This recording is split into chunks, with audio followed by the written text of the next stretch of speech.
In a small, tight-knit town, two police officers thought they had an easy target. A black man they assumed was powerless. They stopped him without reason, rifled through his belongings, and pocketed his cash. Confident no one would question their authority, they laughed off their actions, thinking it was just another day on the job. But what they didn't know was that their victim was no ordinary man. He was new in town and had just accepted a high-ranking position that would soon make him their boss. This story takes a sharp turn as secrets unravel, accountability looms, and justice takes an unexpected form. How will the man respond when he finds himself in power over the very officers who wronged him? And what will it reveal about the dynamics of authority, integrity, and redemption? Stick around. This is a story you won't want to miss. The man they targeted, Marcus, had recently moved to town for a fresh start. With years of experience and a reputation for fairness, he had been chosen to lead the local police department as its new chief. But Marcus hadn't told anyone yet. He wanted to quietly observe the department and its officers before stepping into the role. That night, as he drove home from dinner, he didn't expect trouble. When the flashing lights appeared in his rearview mirror, he thought it was a routine stop. The officers, however, had other plans. They acted with arrogance, dismissing his polite questions and making veiled threats. As Marcus watched them take the cash from his wallet, he didn't react. His calm demeanor masked the storm brewing inside. He memorized their faces and their badge numbers, letting the scene unfold. Little did they know, their actions had just sealed their fate. The next morning, Marcus sat quietly in a diner, sipping his coffee as the town began to stir.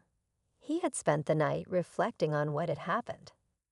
As a leader, he believed in building trust and creating change, but the behavior of those two officers shook him.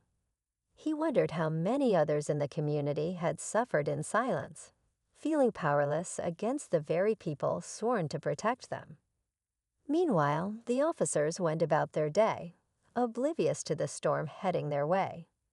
They joked about the previous night, bragging to a few colleagues who laughed along but didn't dare speak up. For them, it was business as usual. But whispers of their behavior had already begun to circulate. Marcus wasn't the only one who noticed their abuses of power. At the station, Marcus introduced himself to the department. The officers greeted him warmly, but two of them froze. They recognized him instantly. The room fell silent as Marcus stood at the front, introducing himself as the new police chief. Most of the officers nodded respectfully, while others exchanged nervous glances, unsure what kind of leader he would be. But in the corner, the two officers who had stopped him the night before couldn't hide their shock. Their faces turned pale, their confident demeanor cracked. Marcus noticed, but he said nothing, letting the moment linger. Over the next few days, Marcus observed the department closely. He attended roll calls, reviewed reports, and started meeting with community members to hear their concerns. Stories of unfair treatment and unchecked power began to surface, many involving those same two officers. The tension in the station grew as word spread that Marcus was looking into misconduct. The two officers tried to act normal, but they couldn't shake the feeling that their time was running out.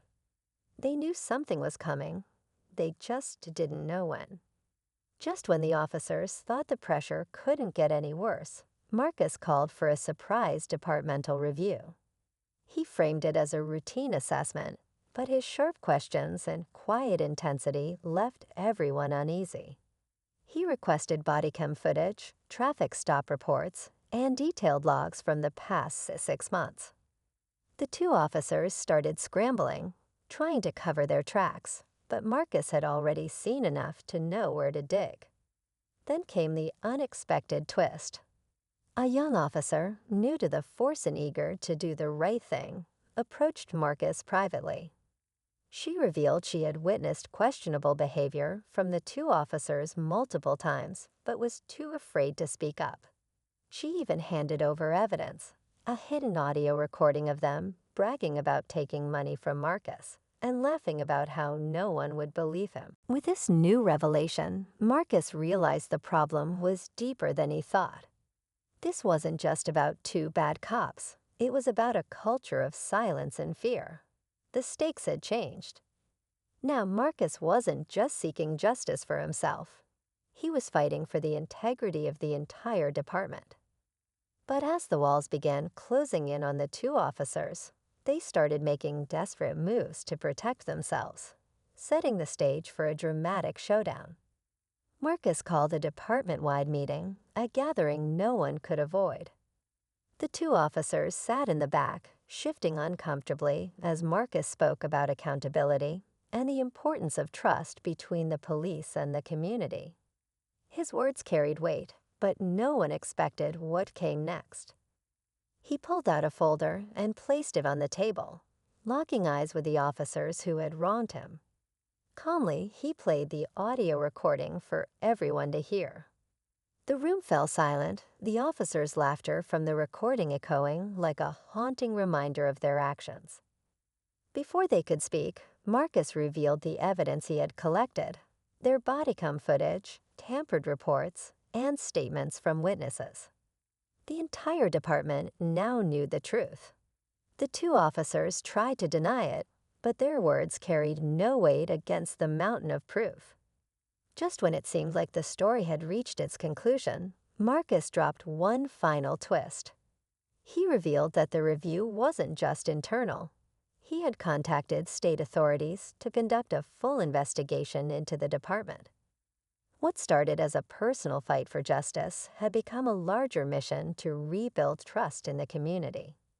As the two officers were escorted out in handcuffs, the rest of the department watched in stunned silence. Marcus didn't stop there.